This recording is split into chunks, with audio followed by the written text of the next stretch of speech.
So did you guys know that community centers play a huge part in our communities, and it gives our youth something to do positive with their life after school and during the summertime. When I was a child, I used to go to community centers every day after school, just to stay active and give myself something to do. So I'm a UAR student here. I'm a UAR 1300 speech student here, and today I'm going to tell you guys about my 4 service hours that I completed at Dunbar Community Center, which is, a lot of people don't really know where it's at, but it's on the corner of Chester and Wright, and it's in the area where Central High School is, as well as Philander Smith College. My name is Debra Evans. So, what I did, I worked with the football team, Dunbar Raiders. They're some sweet little boys. And the mission of the organization was to provide the citizens and visitors of Little Rock accessible recreational program opportunities, as well as provide the community with the experience and activities which promote active living, health and wellness, socialization, self-esteem, growth, and achievement. Also gives children those social skills. And then another thing, it provided the program provided the community with programs such as football, t-ball, basketball, football, cheerleading, all of those things. A few things about it was that they start their football program in the summertime. So I pretty much was with them the whole season. One of the stories that I could tell you guys about was we had a little boy. I swear I don't remember all the kids' names. There were so many, I just called them little babies. So there was a little boy, and he was pretty good at football, but his mother and them had multiple children, and they didn't have the income to provide so he could actually play. But one day we were having practice, and he pretty much didn't come. And so we're asking everybody, hey, where is he? And they're like, he can't come today. His mom said he couldn't play, so we figured out where he lived, went to his house. And my job for the whole program was just pretty much to keep in contact with the parents, letting them know what was going on with the team for those who couldn't make it to every practice. I assisted the coaches with anything they needed, placing orders, for t-shirts, uniforms, and everything like that. So I was the communication base between the parents and the coaches.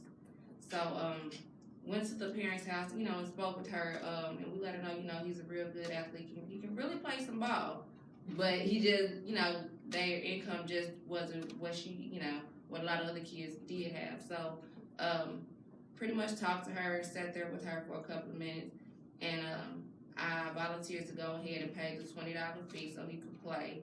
Then she wasn't able to provide transportation back and forth to the games or practice, so I had a coach volunteer to do that for her as well. So we just wanted to make sure, he stayed active. He was still able to continue to go to the community center despite what their financial needs or situation was.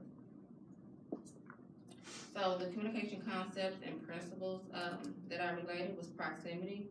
According to our book, it's the component of attraction theory that is based on the idea that we are attracted to people who are closer in proximity to us.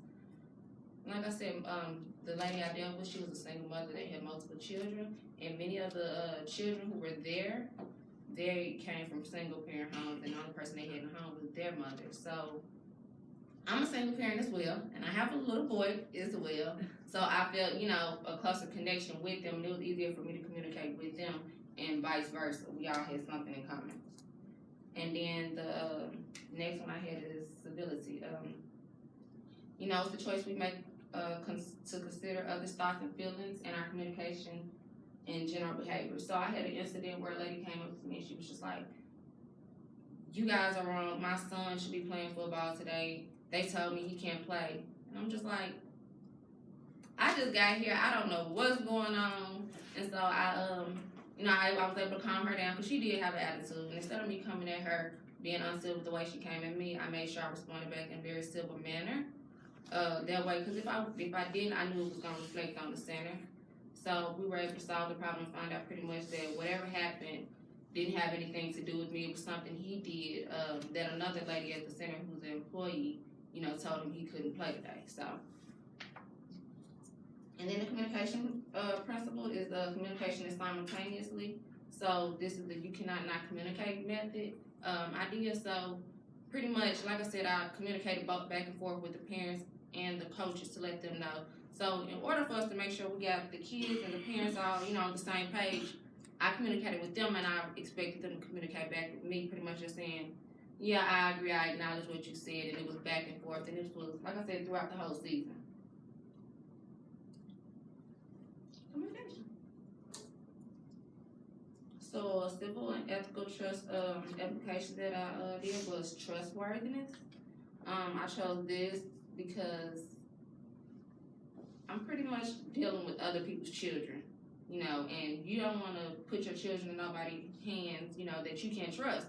And I wanted to let them know that pretty much, hey, I'm a single mother, I have a son, I'm going to make sure yours is taken care of, because at the end of the day, I want mine to be taken care of as well if he goes to one of these programs. So our book defines trustworthiness as the course manual defines trustworthiness as the degree to which the accuracy of our ideas and shared information can be used by others to make decisions, maintaining the trust we need for a healthy community. And then the next one I chose was caring with grace. Like I stated earlier, that I went to a community center when I was a kid, and it was probably the best thing I've ever done growing up.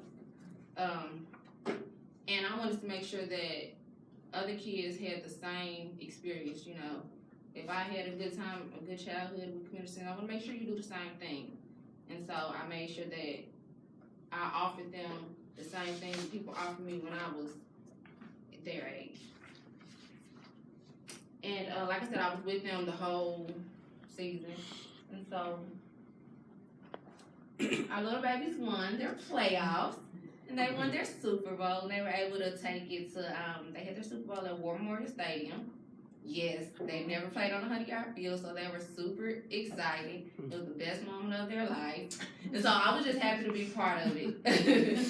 So, with that being said, I've given you guys, I told you guys about my service hours that I completed at Dunbar Community Center. I've also given you guys a few concepts, some communication concept, as well as a principle, and then I've also given you guys the 2 civil and ethical implications. And just remember that community centers play an important role in our children's lives, whether it be social, after school programming, physical activity or not.